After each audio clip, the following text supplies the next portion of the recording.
Hello বন্ধুরা, কেমন আছেন সবাই? বেশ কিছুদিন পর আরও একবার আমার চ্যানেল রসাইখানা থেকে চলে এসেছি আপনাদের সামনে।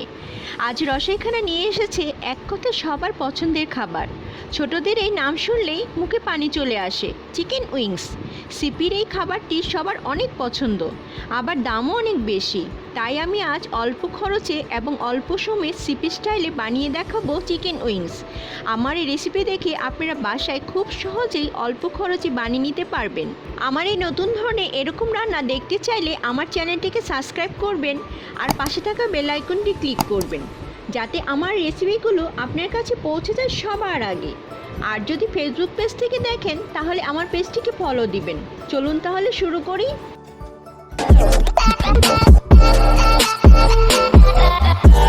প্রথমে আমি এখানে 600 গ্রাম চিকেন উইংস নিয়েছি।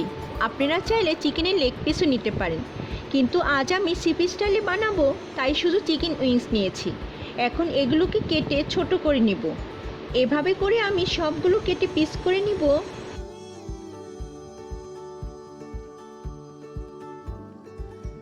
এখন একটি বাটিতে নিয়ে নিচ্ছি। একে একে সব মশলা অ্যাড করব।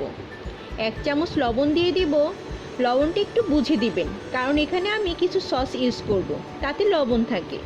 1 চামচ গোলমরিচের গুঁড়া দিব। 2 চামচ পাপরিকা পাউডার দিয়ে দিব। 1 চামচ রসুনের পাউডার দিব। 1 চামচ কাশ্মীরি লাল লঙ্কার গুঁড়ো দিব, এতে কালারটা সুন্দর হবে। 1 চামচ লাল মরিচের গুঁড়া দিয়ে দিব। চিকেন উইংস সাধারণত ঝাল হয়, তাই আমি আজ ঝাল করে বানিয়ে নেব। আপনারা ঝাল কম খেতে চাইলে মরিচের গুঁড়া একটু কমিয়ে দিবেন। 1 চামচ সয়া সস দিব। 1 চামচ হোয়াইট ভিনেগার দিব, এতে চিকেনগুলো তাড়াতাড়ি সফট হবে। এখন হাত দিয়ে ভালো করে চিকেনগুলোর সাথে মশলাগুলো মেখে নিব, যাতে চিকেনগুলোর মধ্যে মশলাগুলো সুন্দরভাবে ঢুকে যায়। মাখা হয়ে গেছে।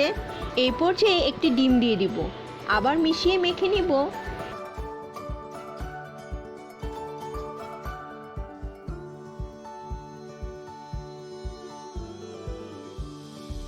ম্যারিনেট হওয়ার জন্য রেখে দিব 20 মিনিট। এদিকে আমি একটি বাটি নিয়ে নিব, তার মধ্যে 1 কাপ ময়দা, 1 কাপ কর্নফ্লাওয়ার নিয়ে নিব, 1/2 চামচ পাপরিকা পাউডার দিব, 1/2 চামচ কাশ্মীরি লাল লঙ্কার গুঁড়া দিব, 1/2 চামচ গোলমরিচের গুঁড়া দিব। এখন একটি চামচ দিয়ে মিশিয়ে নিব।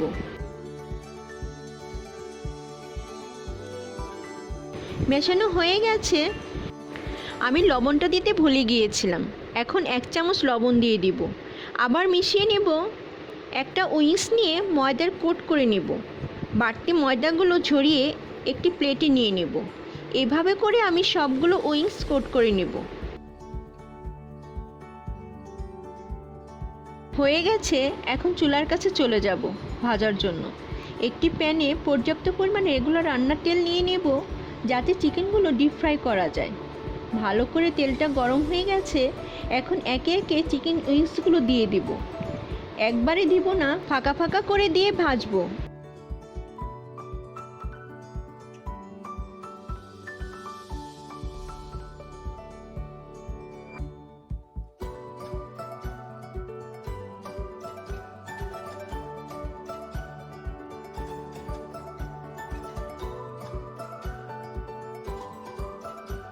এখন 50% ভেজে একটি প্লেটে তুলে ঠান্ডা করে নিব।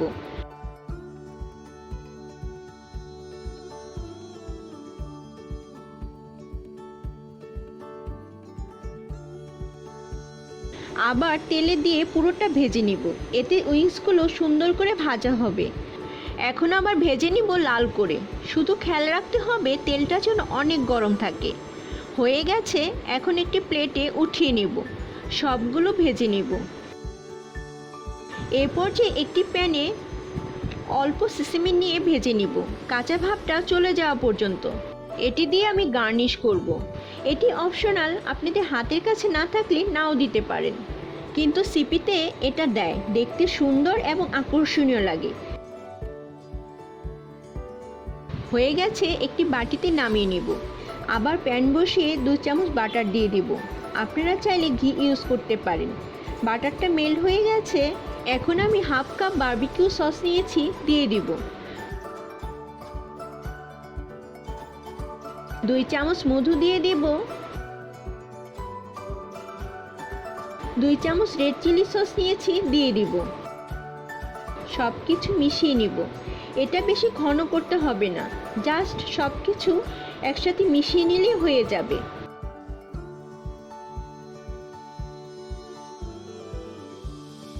এখন চিকেন উইংসগুলো এর মধ্যে দিয়ে দিব, সসের সাথে ভালো করে মিশিয়ে নিব। 1 চামচের মতো গোলমরিচ ক্রাশ করে দিয়ে দিব। এটি এখন দিলে ফ্লেভারটা ভালো হয়। ব্যাস রেডি হয়ে গেছে। এখন একটি প্লেটে সার্ভ করে দেখাচ্ছি। দেখুন দেখতে কতটা ইয়ামি লাগছে। উপরে সেই সিসিমিগুলো দিয়ে গার্নিশ করে নিচ্ছি। দেখলেন তো বানানো কতটা সহজ, কিন্তু খেতে অসাধারণ লাগে। আমার এই রেসিপি দেখে বাসায় বানিয়ে সবাইকে চমকে দিতে পারবেন। ভালো থাকবেন, সুস্থ থাকবেন। আজ এই পর্যন্তই। আবারও দেখা হবে নতুন কোনো রেসিপি নিয়ে।